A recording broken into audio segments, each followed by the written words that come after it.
آج تو ساکھدار بتا رہے ہیں کہ میں کافی کرنے سے روکا گیا، کام کرنے سے روکا گیا، لیکن مجھے کلیئر پیغامات دیے گئے کہ فائنانس منسٹر کو کہیں کہ مارکیٹ کو چلنے دیں، کہ پاکستان ڈیفالٹ کر جائے، سری لنکا بنے۔ اور اس وقت انٹر بینک میں ڈالر گزشتہ 20 روز میں کم ترین سطح سابق امریکن امبیسڈر رچرڈ اولسن کے خلاف تحقیقات کا آغاز ہو گیا۔ جن ممالک میں قانون کی حکمرانی ہوتی ہے اس میں کوئی کتنا بڑا ہی کیوں نہ ہو، کتنا ہی قابل کیوں نہ ہو، جب وہ قانون کے سامنے آتے ہیں تو ان کے لیے کوئی تفریق نہیں کی جاتی۔ ایک امریکن امبیسڈر جو امریکہ کا قابل ترین امبیسڈر رہا، پاکستانی صحافی کے ساتھ تعلقات کی وجہ سے ریٹائر ہونے کے 8 سال کے بعد شکنجے میں آ گیا، اور اس کا ایک جرم عمران خان والا جرم ہے۔ وہ جرم کیا ہے، تو وہ صحافی کون ہے، یہ سب بتانے سے پہلے میں آپ کو کچھ انتہائی اہم ڈیولپمنٹ سے آگاہ کر دوں۔ لیکن آپ نے اگر ابھی تک اس چینل کو سبسکرائب نہیں کیا تو پلیز کر لیں، یہ بیل آئیکن کو پریس کریں۔ آج کل ملک میں معیشت کا بڑا چرچا ہے، اور یہ بات بھی اب نوشتہ دیوار ہے کہ اگر نگران حکومت کے دور میں ہی معیشت پٹری چڑھ گئی تو پھر الیکشن تو مزید تاخیر کا شکار ہوں گے نا، کیونکہ ہمارے سیاستدانوں سے تو کوئی توقع نہیں کہ مسائل ٹھیک کریں اور مشکل فیصلے کر لیں۔ وہ سیاست بچائیں گے، اپنے آپ کو کیسے سے بچائیں گے یا پھر ملک بچائیں گے، لیکن نگران حکومت جس کا اسٹیک پر لگانے کے لیے کچھ بھی نہیں، وہ ایسے فیصلے ضرور کر سکتی ہے۔ وہ تاجروں سے بھی ٹکر لے سکتی ہے، وہ ٹیکس چوروں سے بھی ٹکر لے سکتی ہے، وہ بیوروکریسی کو بھی ٹکر سکتی ہے، وہ کرپٹ مافیا سے بھی ٹکر سکتی ہے، جبکہ اسٹیبلشمنٹ اس کے پیچھے کھڑی ہو۔ کیونکہ پچھلی حکومت نے جو کر لیا وہ بھی ہمارے سامنے ہے۔ جب یہ اقتدار میں ہوتے ہیں تو کہتے ہیں سب ٹھیک ہو جائے گا، معیشت پٹری پہ چڑھ گئی، بس مشکل فیصلوں میں عوام ہمارا ساتھ دیتے ہیں، بعد میں کوئی اور سٹوری نکلتی ہے کہ ملک میں اصل حکمرانی کس کی ہے۔ آج اسحاق ڈار بول رہے ہیں کہ جی ہم تو بڑے مجبور تھے، ہمارے خلاف تو سازش ہو رہی تھی۔ کل انہوں نے ایک انٹرویو دیا جس میں کہتے ہیں کہ ڈالر کی اسمگلنگ ہنڈی حوالہ روکنے سے چند ہفتے میں پاکستان میں ڈالر کی قیمت 250 تک آ سکی۔ تو میں روپے کو اللہ کے فضل سے سنبھال سکتا تھا، لیکن مجھے کلیئر پیغامات دیے گئے کہ فائنانس منسٹر کو کہیں کہ مارکیٹ کو چلنے دیں۔ 9 ریویو کو لیٹ کیا گیا۔ کچھ بین الاقوامی قوتیں چاہتی تھیں کہ پاکستان ڈیفالٹ کر جائے، سری لنکا بنے۔ IMF سے معاہدہ لیٹ ہونے کی وجوہات جیو پولیٹیکل ہے۔ 9 ریویو کے لیے ہماری ہر چیز تیار تھی، لیکن اسے جان بوجھ کر لیٹ کیا گیا۔ دنیا کے کچھ ادارے میری ہسٹری سے خوفزدہ ہیں، جو نہیں چاہتے تھے کہ ڈالر نیچے آئے، ان کو ڈر تھا کہ یہ آئے گا تو ڈالر کو 200 پر لے جائے گا۔ کمال کی عمران پروجیکٹ اصل میں 2011 میں شروع ہوا، جس کو جنرل باجوہ اور جنرل فیض آگے لے کر چلے۔ پروجیکٹ عمران خان 2011 میں یہ تھا کہ آج پاکستان G20 کا حصہ بنتا، لیکن اسے 47 نمبر کی معیشت بنا کر رکھ دیا کہ اس کی موجودہ معاشی صورتحال کے ذمہ دار جنرل باجوہ اور جنرل فیض۔ جنرل باجوہ سے اختلافات کا آغاز مالی نظم و ضبط قائم کرنے پہ ہوا۔ آج اسحاق ڈار صاحب یہ کہہ رہے ہیں کہ ڈالر کی قیمت 50 روپے تک کم ہو سکتی ہے، تو پھر ان کے دور میں یہ قیمت کم کیوں نہیں ہوئی؟ ڈالر کی قیمت اتنی عمران خان کے 3.25 سال میں نہیں بڑھی جتنی اسحاق ڈار کے 16 مہینے میں زیادہ ہوئی۔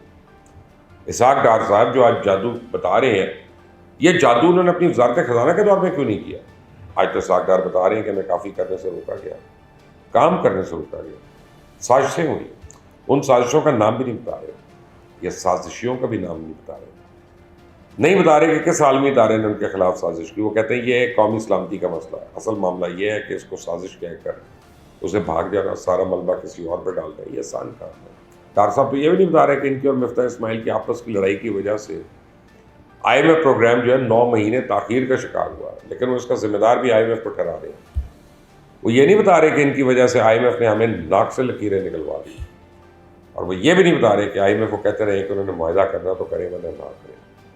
اور IMF صرف اتنا کہہ رہا ہے کہ بھائی اپنے ملک میں پالیسیز بدلو، امیروں سے ٹیکس اکٹھا کرو، ان پہ ٹیکسز لگاؤ، جو اربوں کی سبسڈیز دے رہے ہو وہ نہ دو۔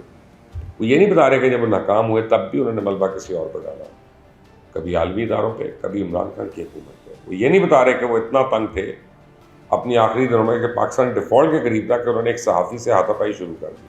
پریس کانفرنس میں صحافیوں کے جواب نہیں دیتے تھے۔ قومی اسمبلی کے قائمہ کمیٹی برائے خزانہ جہاں فائنانس کے سارے معاملات ڈسکس ہوتے تھے، اس کے اجلاس میں تو شرکت بھی نہیں کرتے تھے، کمیٹی والے بلاتے رہتے تھے، وہ سنتے ہی نہیں تھے۔ اور اب سارے کا سارا ملبہ اٹھاؤ جنرل باجوہ اور فیض پہ ڈال دو، کیونکہ انہیں معلوم ہے کہ جو گزر گیا وہ پلٹ کے تو آئے گا نہیں جواب دینے۔ انہوں نے کوئی ٹویٹ بھی نہیں کرنا، نہ ہی انہوں نے کوئی پریس کانفرنس کرنی ہے دونوں نے، تو سارے کا سارا ملبہ ان پہ ڈال دو۔ فیض کے گناہ تو شاید اس سے کئی بڑے ہیں، اس کا احتساب ہونا چاہیے، لیکن کچھ چھوٹے بچے کی طرح اپنے کپڑے جھاڑ کر دوسروں کی طرف اشارے کرنے سے تو انسان بری ذمہ نہیں ہوتا۔ اب ایک اور اہم خبر آپ کو بتاؤں کہ کرنسی اور تیل کے بعد اب کھاد، چینی، گندم اسمگلنگ کی رپورٹ وزیر اعظم ہاؤس جمع ہوئی۔ اور ان تمام رپورٹس میں دلچسپ بات صرف یہ ہے کہ ان تمام چیزوں کی اسمگلنگ میں یا تو سیاستدان ملوث ہے یا سرکاری افراد. تو گندم کی اسمگلنگ میں ملوث تقریباً 600 ذخیرہ اندوزوں کی نشاندہی کی گئی ہے، جبکہ گندم کی اسمگلنگ میں 26 اسمگلرز شامل ہیں. گزشتہ سال آئی بی انٹیلیجنس بیورو نے 417 رپورٹس متعلقہ محکموں کو بھجوائی. حساس اداروں کی نشاندہی پہ 90,147 میٹرک ٹن ذخیرہ شدہ اور اسمگل ہونے والی گندم قبضے میں بھی لی گئی. انٹیلیجنس بیورو کی ایک رپورٹ کے مطابق ایرانی تیل کے کاروبار میں 29 سیاستدان بھی ملوث ہیں. تیل چوری میں سرکاری افسران بھی ملوث ہیں. گیس چوری میں سرکاری افسران اور سیاستدان دونوں ملوث ہیں. تیل کی اسمگلنگ میں بھی سیاستدان اور سرکاری اہلکار ملوث ہیں. بٹی چوری میں بھی سرکاری اہلکار اور سیاستدان ملوث ہیں. گندم اور چینی کے بحران کے ذمہ دار بھی سرکاری افسران اور سیاستدان. پھر ان سرکاری افسران اور سیاستدانوں کے خلاف کارروائی کیوں نہیں ہو رہی؟ تو آئی بی نے اب جو رپورٹ وزیر اعظم ہاؤس میں جمع کرا دی اس کے مطابق 29 سیاستدان تیل کے کاروبار میں ملوث. ان کا نام کیوں نہیں عوام کو بتایا جا رہا؟ کیوں لوگوں سے سچ چھپایا جا رہا ہے؟ کسے ڈیل ہونی ہے؟ عوام کو بھی بتائے نا، تاکہ ان کو پتہ چلے کہ کون ان کے ووٹ کا اہل اور کون نہیں ہے. دوسری طرح ڈالر روز نیچے آ رہا ہے. ڈالر کی قیمت تو دھڑام سے 300 سے بھی کم ہوگی، اور اس وقت انٹر بینک میں ڈالر گزشتہ 20 روز میں کم ترین سطح پہ ہے. مزید بھی انشاءاللہ کمی ہوگی جیسے جیسے کارروائیاں ہوتی رہے گی. لیکن انٹرسٹنگ بات یہ ہے کہ گزشتہ 7 دن کے اندر ڈالر کے مقابلے میں افغان کرنسی گر رہی ہے، اور ایک امریکن ڈالر کے مقابلے میں گزشتہ 2 ہفتے میں افغانی روپیہ 8 روپیہ گر چکا. تو اب ذرا ڈیٹا ملائیں نا کہ پاکستان میں جیسے جیسے کارروائیاں ہو رہی ہیں ڈالر کے خلاف، انہی دنوں میں کیوں افغانستان میں کرنسی کی ویلیو کم ہو رہی ہے، کیوں ڈالر مہنگا ہو رہا ہے افغانستان میں؟ وہ ایک وجہ تو یہی ہے نا، اور سب کو معلوم ہے کہ پاکستان سے افغانستان روز 50 لاکھ ڈالر جاتا تھا جس سے ان کی ڈالر کی ضروریات پوری ہوتی تھی. وہ اب پوری ہونا بند ہو گئی. تو ابھی بھی ڈالر کی اسمگلنگ اس طرح تو نہیں رکی جس طرح رکنی چاہیے. بہرحال اس کا فیصلہ ہو چکا ہے کہ اسمگلرز کا خاتمہ کیا جائے گا، اور جب تک ڈالر 250 یا اس سے نیچے نہیں آتا اس وقت تک کارروائی نہیں رکے گی. اب آپ کو بتاؤں امریکن سفیر کے جس کا میں بتا رہا تھا، پاکستان میں تعیناتی کے دوران خاتون صحافی کے ساتھ تعلقات پہ اور دبئی کے امیر کے دیا گیا مہنگے ترین تحفہ حکومت کی بجائے اپنی ساس کو دینے پہ سابق امریکن ایمبیسڈر رچرڈ آلسن کے خلاف تحقیقات کا آغاز ہو گیا. انکوائری کا سامنا کرنے والے امریکہ کے سابق سفیر رچرڈ آلسن 2016 میں ریٹائر ہوئے تھے اور انہیں ملک کا قابل ترین سفارتکار تصور کیا جاتا تھا. اپنے 34 سالہ سفارتکاری کے دوران رچرڈ آلسن نے پاکستان اور UAE میں بھی خدمات انجام دی، لیکن اب ان کے خلاف محکمہ خارجہ نے بے ضابطگیوں کے ثبوت جمع کرنے شروع کر دیے، اور ایسے ثبوت جس نے سب کو حیران کر دیا. محکمہ خارجہ کی جانب سے دستاویزات جمع جو کرائی گئی ہیں اس میں سابق امریکن سفیر کی ڈیٹنگ یعنی ڈیٹس مارنے کی عادت کی وجہ سے امریکن سیکرٹس کو خطرات درپیش ہو رہے تھے، جبکہ انہوں نے کئی قیمتی تحائف بھی اپنے پاس رکھے تھے، توشہ خانہ اور تھے بھی.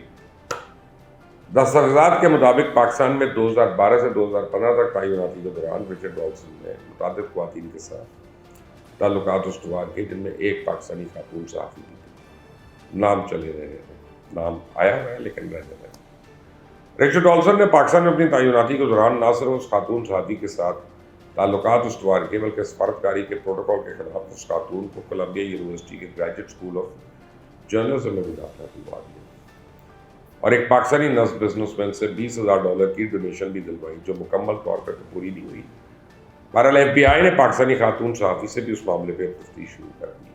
کہا جا رہا ہے کہ امریکن سفیر نے تعلقات کے 3 سال بعد پاکستانی صحافی سے 2019 میں شاید شادی کر دی اور اپنی اہلیہ جو خود بھی ایک سفیر تھی ان کو طلاق دے دی.